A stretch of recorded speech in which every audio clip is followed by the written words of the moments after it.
every time I'm driving, my hands immediately start shaking, and it's like, okay, you're behind me. I don't know for what, but I know you're behind me. So let's just pray that you don't hit your lights.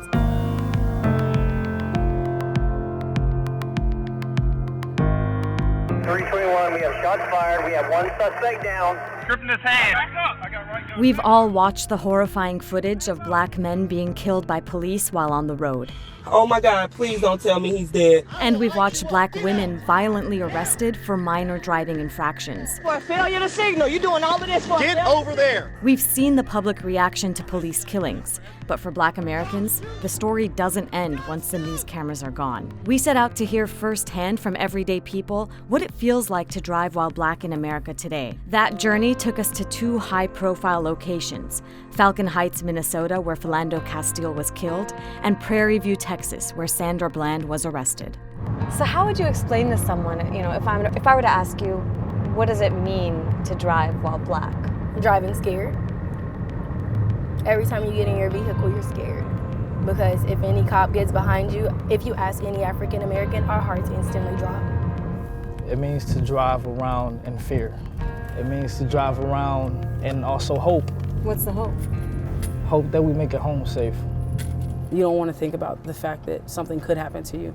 But in the back of everyone's mind, I'm pretty sure that it's there. It's always in mind, at least. Philando Castile was shot by an officer during a traffic stop. His girlfriend filmed his final moments as he lay bleeding to death next to her. Her 4-year-old daughter was in the back seat. Could you believe it when you saw it? The sad part is I could, you know? It was just the extreme of saying, you know, when is it going to stop? But it's a fact of knowing that it's happened so many times that we just now expect it. That was one of the toughest things for me because I have my daughter everywhere I go, and I can't imagine something happening to me, and she's in the back seat. How traumatized were you seeing that video? It was another event that was real life-changing because that's something that now I feared for myself that before I never feared that. I didn't imagine being shot by the police with my daughter in the car, but now when I see police in my rear view and I'm about to be stopped, my heart races. That could have been me, or it still could be me. Sandra Bland was pulled over for failing to signal when changing lanes. After an argument and arrest, she was taken to county jail, where she was later found hanged in her cell. So we're coming up right there. That's where she was pulled over. And you drive down this road every single day. How do you feel when you see this? Honestly, it's just pure injustice. It makes you, I don't know, that's heartbreaking. That's heartbreaking. And every morning you walk or you drive by it and it's like, why? Just why? Have you had any experiences of like being pulled over like that? Yes, actually. Me and my boyfriend were driving once. Supposedly, I was doing 70 miles per hour and a 50. What is it? I have a cop radar and my speedometer. You have a cop radar here? It's right here. Why? Why do you have that? For protection. And in my opinion, we all need one, especially if you're an African-American college student. We all need one because they automatically assume we're intoxicated or we're high everywhere we go. I'm sorry. It's my cop radar. Oh. So, okay, what does that mean? This means we're approaching a cop, which is probably the cop that I'm normally telling you about. And what's going on in your head now? Speed limit.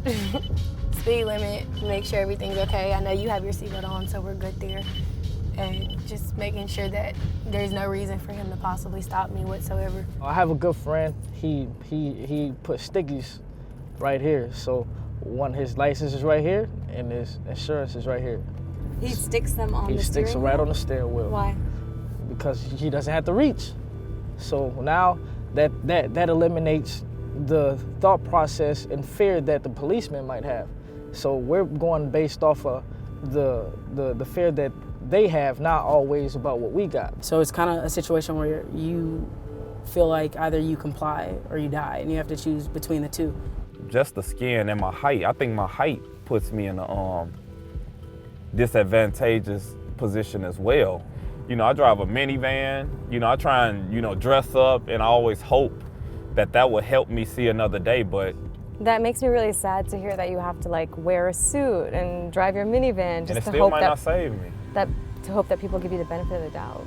Yeah, and I wear pink and stuff. Like I wear light colors. I wish we could show your shoes right now. They are pink. You don't need to, but They are pink. How do you think your life would be different if you were a white dude? For driving purposes, I wouldn't worry every time I see a cop. Do you feel like you're an equal citizen under the law as an African American? Absolutely not.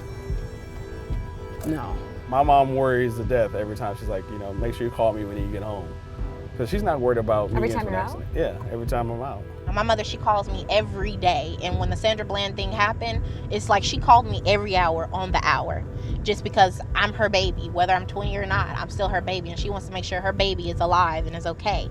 And that is, it's sad, you know? It's sad. It's sad waking up and wondering, will I make it to my college campus? So every time you get pulled over, you call your wife. yeah. Why? Because at the end of the day, I don't want anybody telling. Like I'm real big on, you know, preserving whatever story is happening, and I know my wife will tell it right, you know, and just her actually hearing what's happening. It seems like we need to ask the cops permission. Hey, as an African American, while we're driving on your streets, what do we need to do in order for you not to feel afraid? Because every time we get over, their justification was, oh, I was afraid for my life. We're not that scary. We bleed the same way you bleed. We cry the same way you cry. Why does it have to be fight or flight for a simple traffic stop? Why do we have to live in, am I gonna live or survive kind of state? And that kind of state of mind. Can you imagine that? I don't think most Americans can imagine that. I don't think most people get that. You know who does that? Who? People in a war.